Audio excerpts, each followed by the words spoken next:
Manggokal Holi, tradisi merupakan sebuah upacara adat untuk memindahkan tulang belulang leluhur untuk dikumpulkan di suatu tempat. Masyarakat Batak Toba meyakini bahwa kematian bukan merupakan akhir perjalanan hidup, melainkan sebuah tahap tertentu untuk mencapai kesempurnaan. Tulang atau kerangka yang diambil biasanya dibersihkan kembali dengan jeruk purut. Setelah itu, tulang-tulang atau kerangka tadi dikuburkan di tempat yang dianggap suci, yaitu tondi. Tulang tersebut akan dibungkus dengan kain ulos yang indah. Para tetua adat memimpin doa dan mantra, memohon restu dari para leluhur. Inti dari Manggokal Holi adalah penggalian dan pemindahan tulang belulang leluhur dari makam lama ke makam baru yang lebih layak. Proses ini bukan sekedar memindahkan jasad, tetapi juga wujud bakti dan kasih sayang keluarga yang masih hidup. Keluarga besar berkumpul bahu-membahu membersihkan makam lama, menggali tulang belulang dengan hati-hati, dan memindahkan tulang belulang ke makam baru.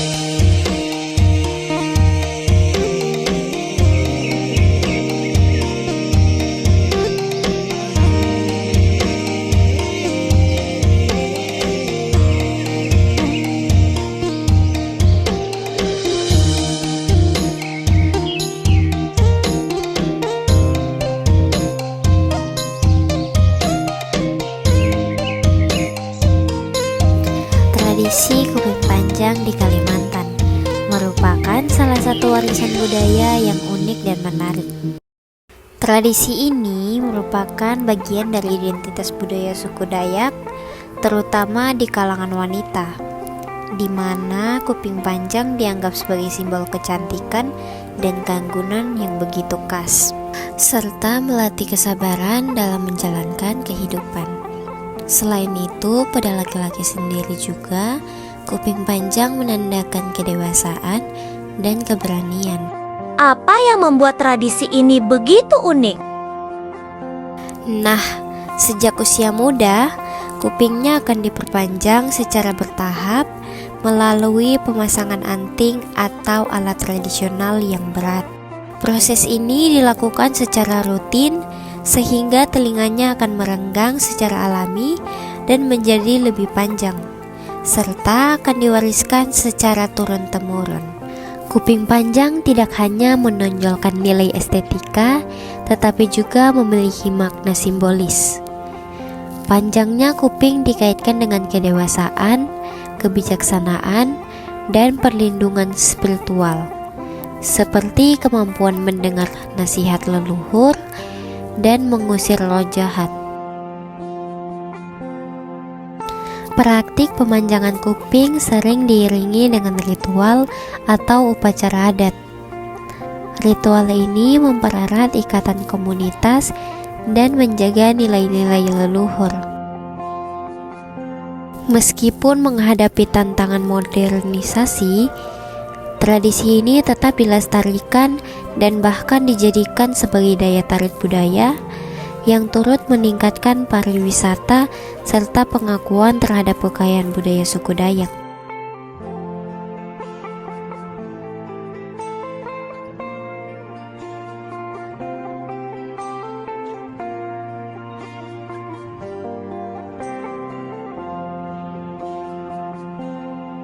Tradisi piring terbang adalah salah satu keragaman budaya Indonesia yang berasal dari Jawa.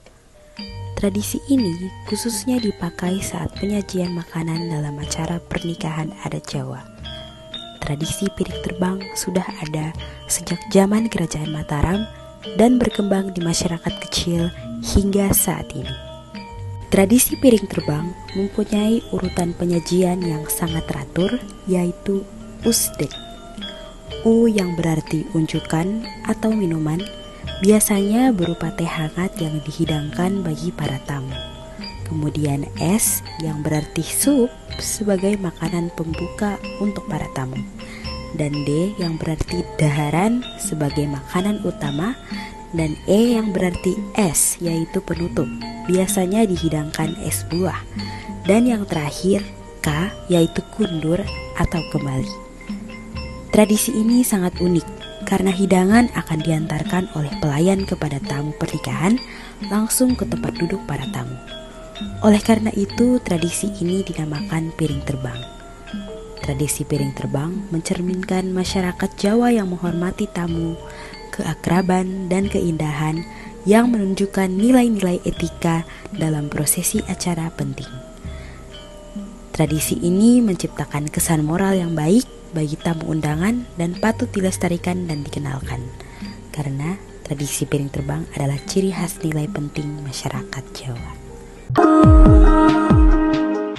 Goa Londa adalah salah satu objek wisata terkenal di Tanah Toraja, Sulawesi Selatan.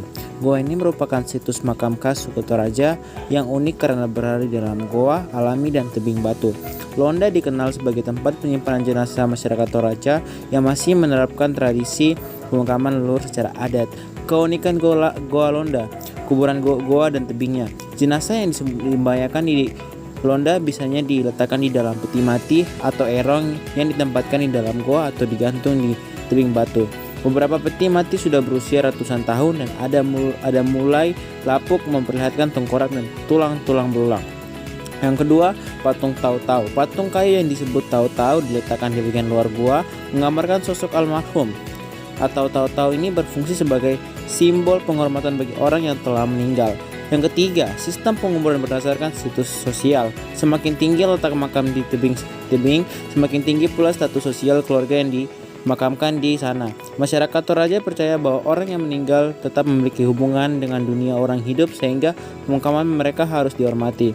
Yang keempat, suasana mistis dan religius. Goa Londa memiliki nuansa mistis yang kuat karena terdapat banyak tengkorak dan tulang manusia yang masih terlihat di dalam goa. Pengunjung sering menggunakan lampu senter atau obor untuk menjelajahi goa yang gelap dan penuh sejarah. Yang berikut terakhir yaitu lokasi dan akses Goa Londa. Goa Londa terletak sekitar 7 km dari Antepao, ibu kota Kabupaten Toraja Utara. Wisatawan dapat mengunjungi tempat ini dengan kendaraan roda atau roda berempat, dan biasanya ada pemandu lokal yang siap memberikan penjelasan mengenai sejarah dan tradisi pemakaman di sana. Goa Londa menjadi salah satu destinasi wisata budaya dan religius yang menarik, khususnya bagi mereka yang ingin mengenal lebih dalam tentang adat dan kepercayaan masyarakat Toraja.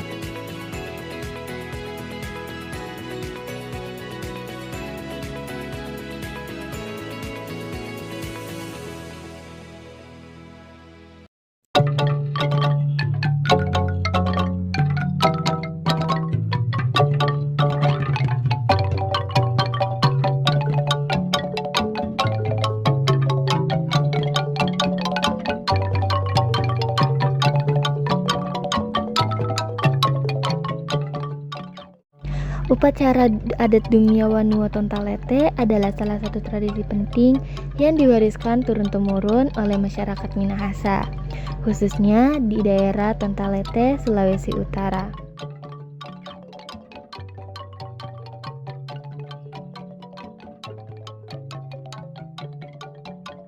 Upacara ini merupakan bentuk ungkapan syukur kepada Tuhan dan leluhur atas segala berkat dan perlindungan yang diberikan kepada desa atau wanua.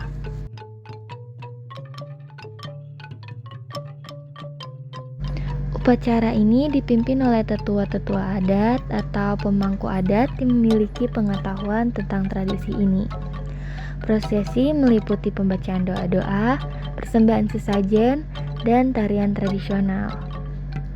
Setiap sesajen dan ritual memiliki makna simbolis yang mendalam, mencerminkan nilai-nilai kepercayaan dan kearifan lokal masyarakat Minahasa. Melalui upacara Dumia Wanua Tontalete, masyarakat berusaha melestarikan warisan budaya leluhur agar tidak punah di era modern. Seiring dengan perkembangan zaman, ada beberapa perubahan dalam pelaksanaan upacara. namun nilai-nilai inti tetap dipertahankan.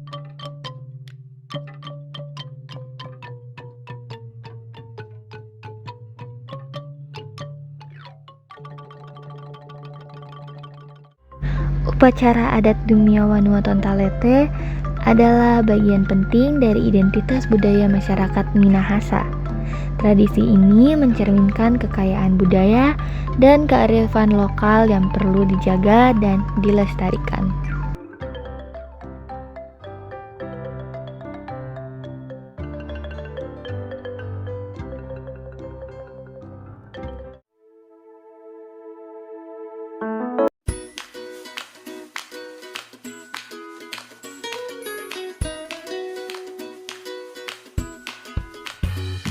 Pantai Natsepa adalah salah satu objek wisata di Ambon yang cukup melegenda.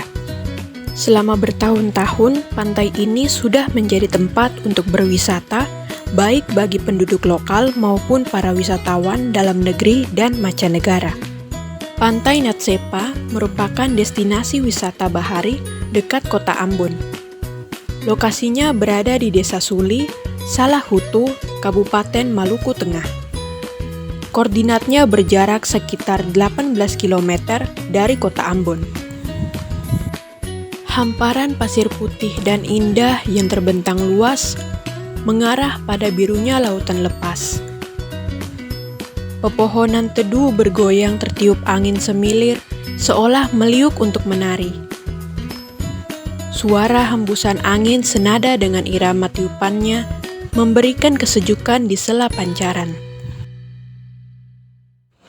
Adapun makanan yang khas dari Pantai Natsepa ini yaitu rujak. Berkunjung ke Pantai Natsepa memang tak lengkap jika belum mencoba rujak Natsepa. Tak jauh beda dengan lainnya, rujak ini terdiri dari irisan buah segar seperti kedondong, mangga, belimbing, jambu air, pepaya, hingga nanas. Namun, keunikan utama rujak ini terletak pada sambal kacangnya yang ditumbuk dengan pola yang kasar, serta gula merah menjadi unsur utamanya. Saus rujak layaknya selai yang banjir merendam potongan buah yang diiris besar-besar.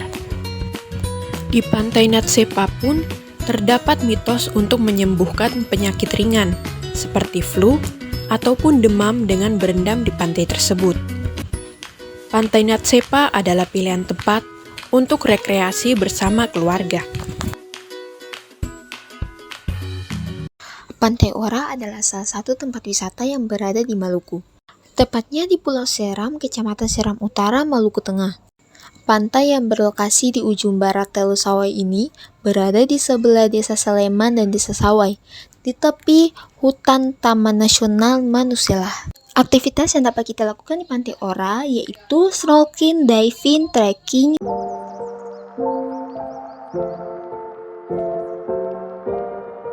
Pantai Pasir Panjang Murbalat di Tual, Maluku merupakan salah satu destinasi wisata pantai eksotis di Maluku. Pantai ini dikenal karena pasirnya yang halus dan panjang. Sejarah Pantai Pasir Panjang Murbalat, pantai ini terletak di Ngilngov, Kecil, Kabupaten Maluku Tenggara. Pantai ini dinobatkan oleh National Geographic sebagai pantai dengan pasir terhalus di dunia. Pantai ini juga dikenal sebagai salah satu pantai terpanjang di Asia Tenggara. Pantai ini menawarkan pemandangan matahari terbenam yang indah. Kota Tual adalah kota terbesar kedua di Provinsi Maluku. Kota Tual pernah menjadi bagian pemekaran dari Kabupaten Maluku Tenggara sebelum Undang-Undang Republik Indonesia Nomor 31 Tahun 2007 disahkan. Kota Tual dikenal oleh masyarakat Maluku sebagai daerah yang memiliki potensi wisata ekonomi.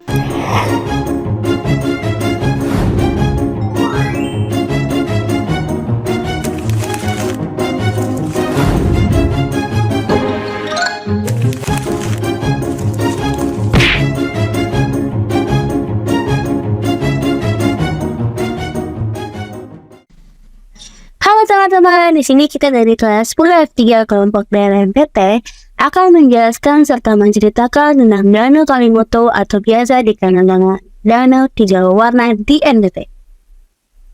Danau Kelimutu adalah danau kawah yang berada di puncak gunung berapi yang terletak di Nusa Tenggara Timur, NTT. Danau ini ramai diperbincangkan karena warnanya berubah menjadi coklat kehitaman. Bagaimana warna danau ini sebelumnya?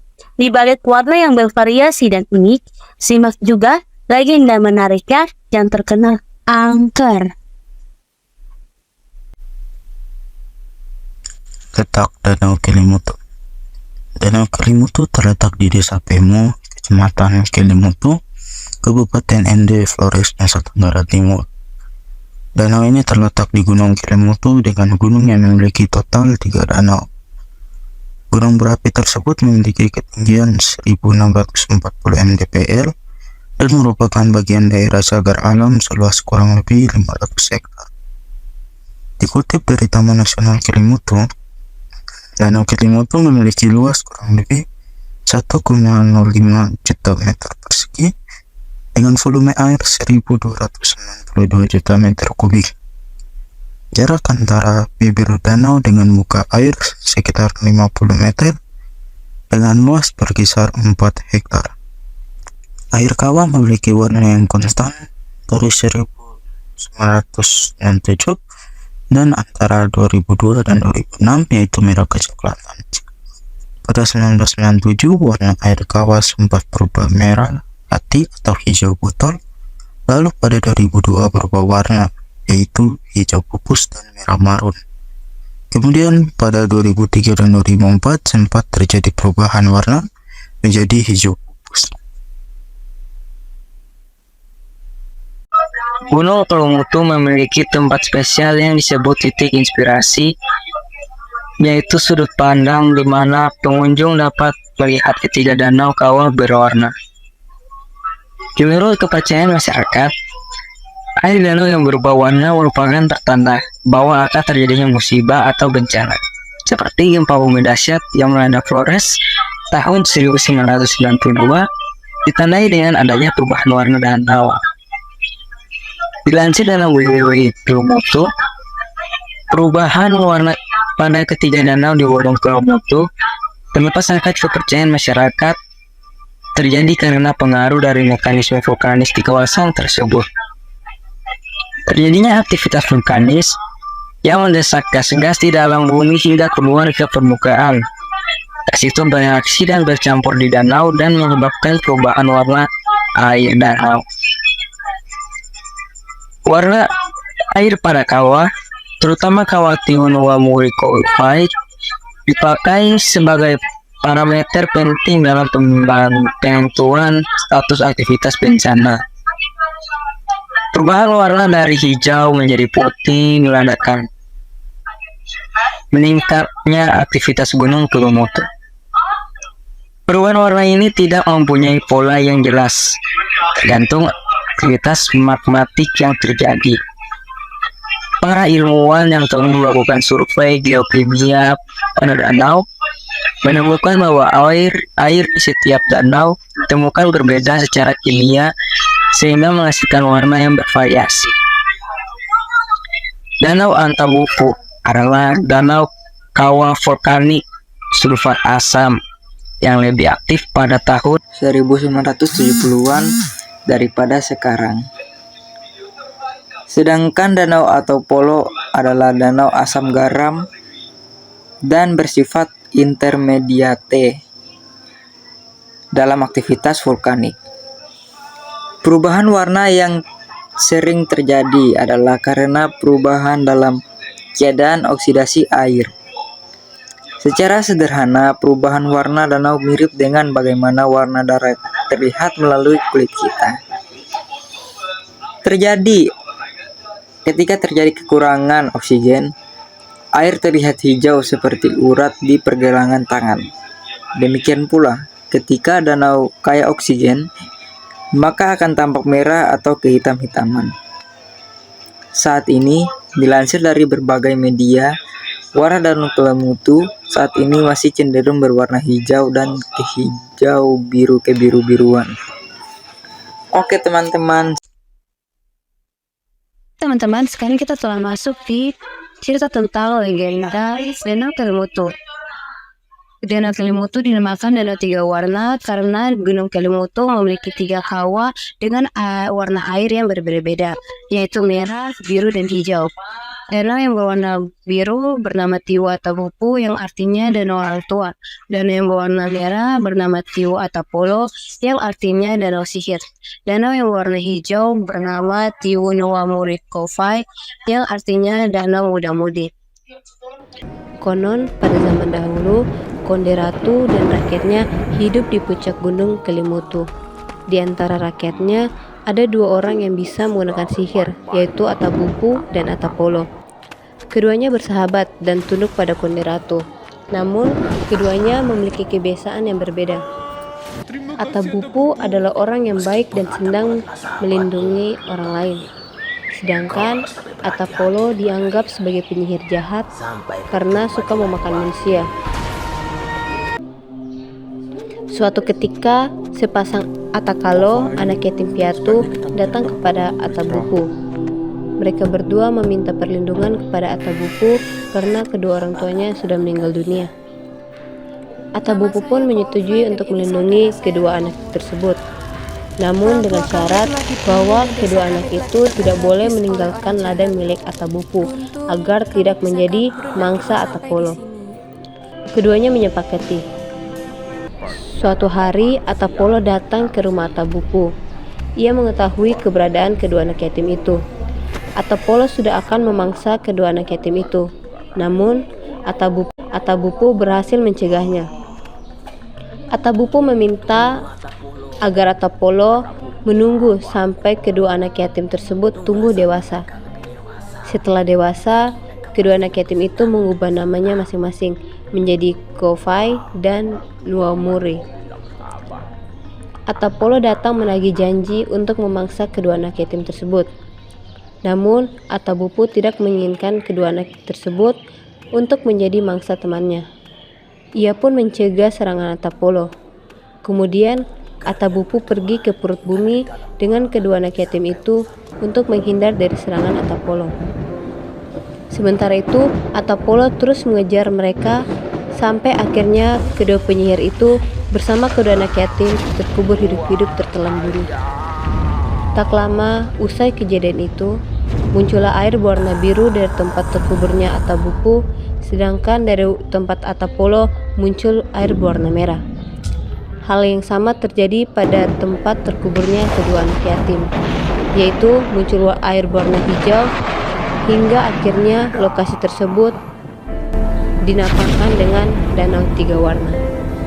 Dan pada akhirnya tempat Nuwamuri dan Kofai meninggal, terbentuklah danau berwarna hijau tenang. Sedangkan di tempat Atapolo meninggal, terbentuklah danau berwarna merah. Sedangkan di tempatku sendiri Atabupu, terbentuklah danau berwarna biru muda.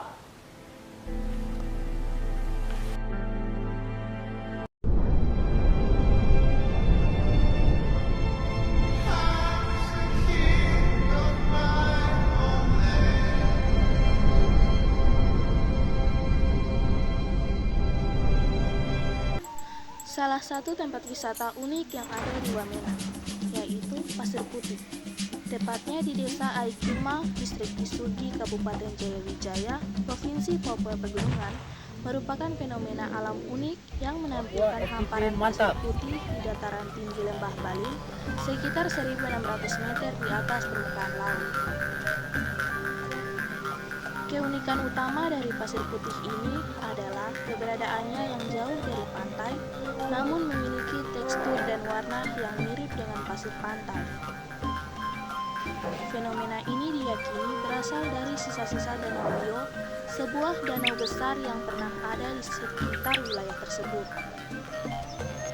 Pada tahun 1813, terjadi gempa bumi dahsyat yang menyebabkan pergeseran lempeng bumi dan perubahan geologi, mengakibatkan air Danau Rio surut dan membentuk lembah Baling yang kita kenal saat ini. Selain hamparan pasir putih, area ini juga dihiasi oleh bebatuan granit kehitaman yang menonjol dari tanah, menciptakan pemandangan kontras yang menawan. Dari lokasi Pasir Putih, pengunjung dapat menikmati lanskap Lembah Balim yang luas dan indah, menjadikannya spot menarik bagi para wisatawan dan fotografer. Untuk mencapai lokasi ini, diperlukan perjalanan sekitar 15-20 menit dari pusat kota Wamena menggunakan kendaraan bermotor atau mobil. Meskipun pengelolaannya masih dilakukan secara sederhana oleh masyarakat setempat, Pasir Putih di Lembah Balim menawarkan pengalaman yang unik yang jarang ditemui di tempat lain. Air batu merupakan salah satu tradisi penting di Papua Tengah dan Papua Pegunungan yang berupa masak bersama warga satu kampung atau sekelompok orang yang bertujuan untuk bersyukur. Apapun langkah atau cara untuk memasak bakar batu tersebut.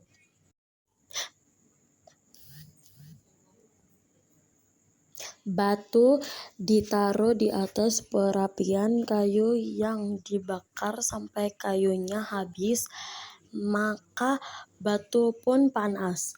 Bersama dengan itu, warga yang lain menggali lubang yang cukup dalam. Batu panas yang tadi dimasukkan ke lubang tersebut, yang sudah diberi alas, daun pisang dan alang-alang di bawahnya. Di atas batu panas itu ditumpuk daun pisang dan di atasnya diletakkan daging-daging yang sudah dipotong. Di atas daging babi ditutupi daun pisang. Kemudian di atasnya diletakkan batu panas lagi dan ditutupi dengan daun. Di atas daun tersebut ditaruh ubi-ubian dan sayur-sayuran dan ditutupi dengan daun lagi.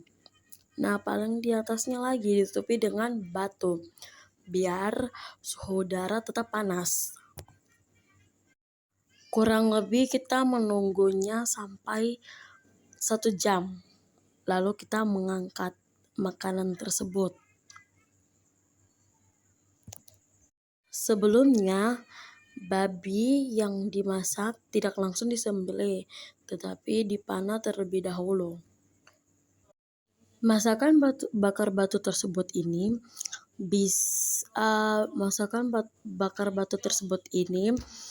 dilakukan di acara-acara tertentu, misalnya di peresmian gereja, perkawinan, pelantikan pejabat atau bupati, gubernur, atau kelahiran seseorang,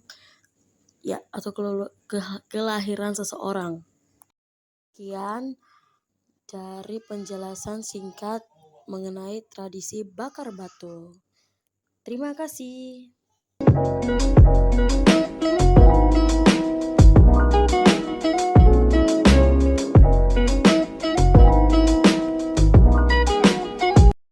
Danau Uter adalah destinasi wisata alam yang terletak di distrik Aitinyo, Kabupaten Maibrat, Papua Barat Daya.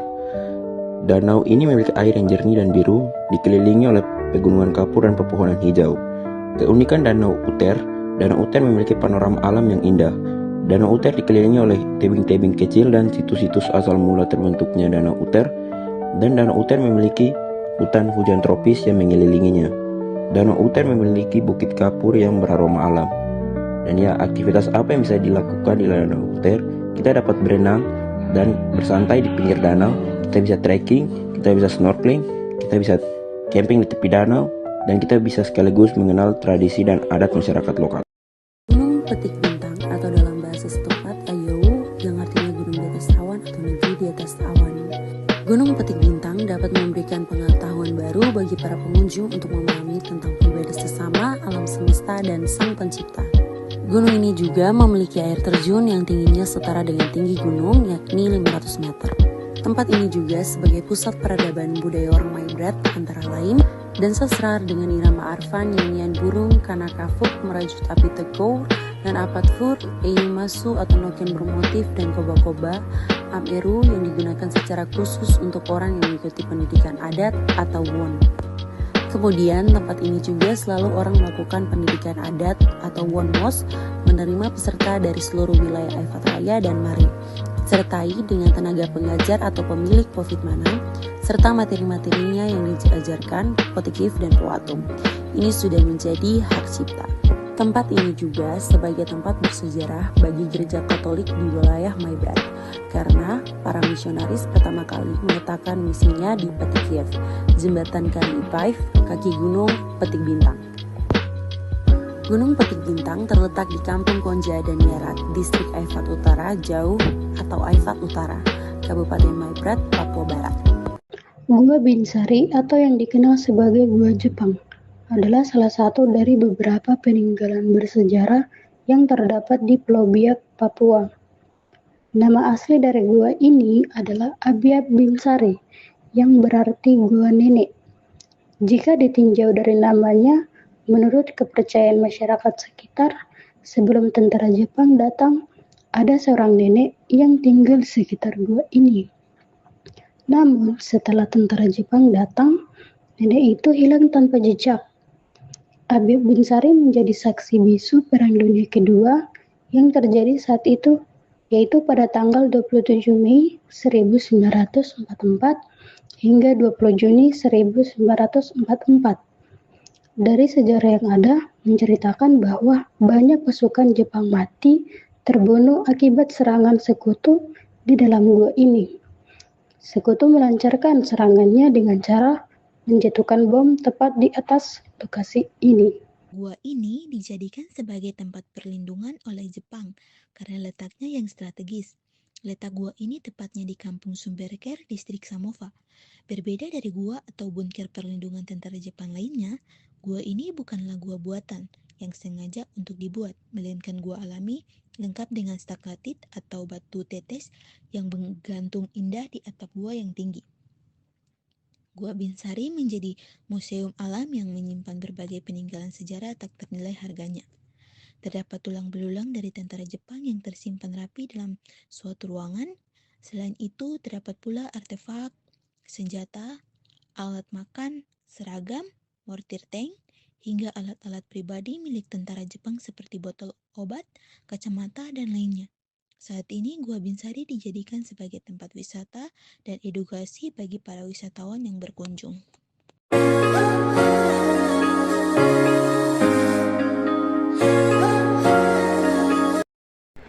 Pulau Serui adalah salah satu kota yang terdapat di Papua, Indonesia dan merupakan ibu kota dari Kabupaten Kepulauan Yapen. Oh iya teman-teman, tahu tidak bahwa kata Serui berasal dari kata Arwisai dalam bahasa Serui lautnya berarti di atas laut. Dari makna tersebut saja pasti sudah menunjukkan ciri khas dari Pulau Serui. Tidak hanya itu saja, ternyata di Serui Papua keindahan alam dan wisata alamnya sangat beragam dan indah. Nah, salah satunya yang akan kita bahas kali ini adalah Teluk Sarawandori yang memiliki keindahan pemandangan hingga campuran biru laut air dan hijau pepohonan.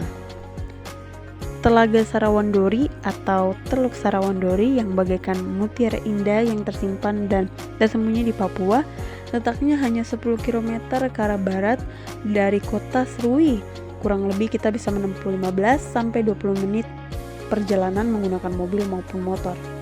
Telaga ini terletak di Kampung Sarawandori dan masih belum terlalu dikenal oleh para wisatawan dari luar Papua. Makanya jangan heran jika kamu datang ke sana nanti tidak banyak orang yang berwisata atau liburan di telaga yang luar biasa cantik ini. Tidak hanya cantik dari alamnya, ternyata tarif ojek serba murah mulai dari 5.000. Ojek siap mengantar dengan tarif yang flat. Tidak hanya itu, tarif hotel juga sangat terjangkau. Dan untuk makanan jangan khawatir karena serba murah. Jadi, inilah keindahan alam dan keistimewaan dari Pulau Serui.